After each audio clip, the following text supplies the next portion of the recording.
আজই ডাউনলোড করুন আর এনজয় করুন আপনার পছন্দের শো। স্যার, সাক্ষ্য আর মধুবনী ম্যাডামকে কয়েকজন গুন্ডা তুলে নিয়ে গেছে। স্যার, সাক্ষ্যকে ফিরিয়ে আনুন না স্যার, প্লিজ স্যার, সাক্ষ্যকে ফিরিয়ে আনুন।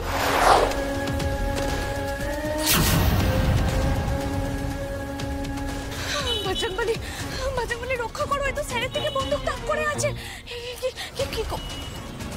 এই নিয়ে যা আমাদের সুপারস্টার হিরোকে।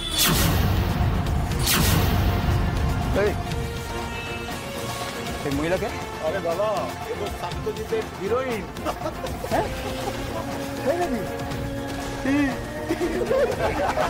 এটা একটার সঙ্গে একটা হিট হয়ে গেলাম। একে তুলে নে, চল চল চল চল চল চল।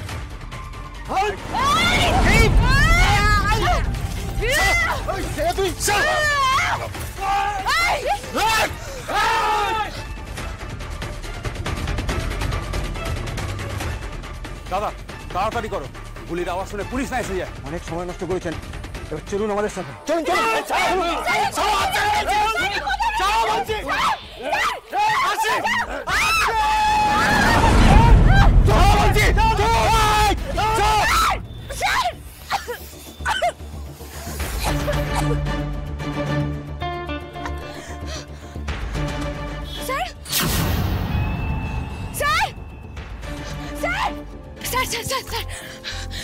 স্যার, আমার একটা ইমার্জেন্সি রিপোর্ট করানোর আছে। আমি আরশি চ্যাটার্জি, সুপারস্টার সাক্ষ্যজিৎ চ্যাটার্জির ম্যানেজার। হ্যাঁ বলুন। স্যার, সাক্ষ্য আর মধুবনী ম্যাডামকে কয়েকজন গুন্ডা তুলে নিয়ে গেছে। কি বলছেন? কি খাড়া তুলে নিয়ে গেছে? আমি জানি না স্যার, কিন্তু ওরা অনেকজন ছিল এবং ওদের সাথে আর্মস ছিল, আমি নিজের চোখে দেখেছি।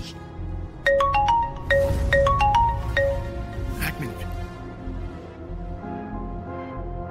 হ্যাঁ স্যার, হ্যাঁ আমি শুনলাম স্যার, আর ওনার ম্যানেজার এসেছেন আমার কাছে রিপোর্ট লেখাতে। আমি সব শুনেছি, আর উনি নিজে কিন্তু আই উইটনেস আছেন। ওকে স্যার, আমাদেরকে এক্ষুনি হেডকোয়ার্টার যেতে হবে। কেন, কি হয়েছে? ম্যাডাম, এটা কিন্তু কোনো ছোটখাটো কেস নয়। আপনি সাক্ষ্যজিৎ বাবুর বাড়ির লোককে ইনফর্ম করে ওনাদেরকে নিয়ে হেডকোয়ার্টারে আসুন। আমি এগোলাম। আপনারা দেখতে পাচ্ছেন আপনাদের সুপারস্টার সাক্ষ্যজিৎ চ্যাটার্জি এবং আপনাদের প্রিয় নায়িকা মধুবনী আমার আন্ডারে আছে। এবার আপনারা যদি চান আপনাদের প্রিয় তারকা ভালোভাবে, সুস্থভাবে, জীবিতভাবে ফিরে আসুন, তাহলে আমার দুটো দাবি আছে। আমার প্রথম দাবি, আমার ভাই ড্যানি এবং আমার অন্যান্য যে ভাইরা জেলে আছে তাদের ছেড়ে দিতে হবে। এবং আমার দ্বিতীয় দাবি হচ্ছে, এর সঙ্গে আমার 100 কোটি টাকা চাই।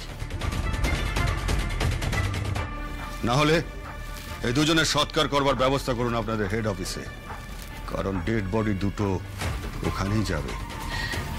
প্লিজ প্লিজ আপনারা ওনার কথা শুনুন, প্লিজ আমাদেরকে বাঁচান, প্লিজ। তাহলে টাটা। স্যার, আমি বুঝতে পারছি যে এটা একটা ভয়ঙ্কর সিচুয়েশন, ওই ক্রিমিনালদেরকে ছেড়ে দিতে হবে, উপরন্তু ওরা এতগুলো টাকা চাইছে, কিন্তু স্যার, সাক্ষ্যকে ফিরিয়ে আনুন না স্যার, প্লিজ স্যার, সাক্ষ্যকে ফিরিয়ে আনুন। তোমাকে কিন্তু আমাদের অ্যাক্টিভলি হেল্প করতে হবে, করবে তো? ভয় পাবে না তো? আপনি বলুন আমাকে কি করতে হবে, আপনি যা বলবেন আমি তাই করব স্যার, শুধু সাক্ষ্যকে ফিরিয়ে আনুন প্লিজ।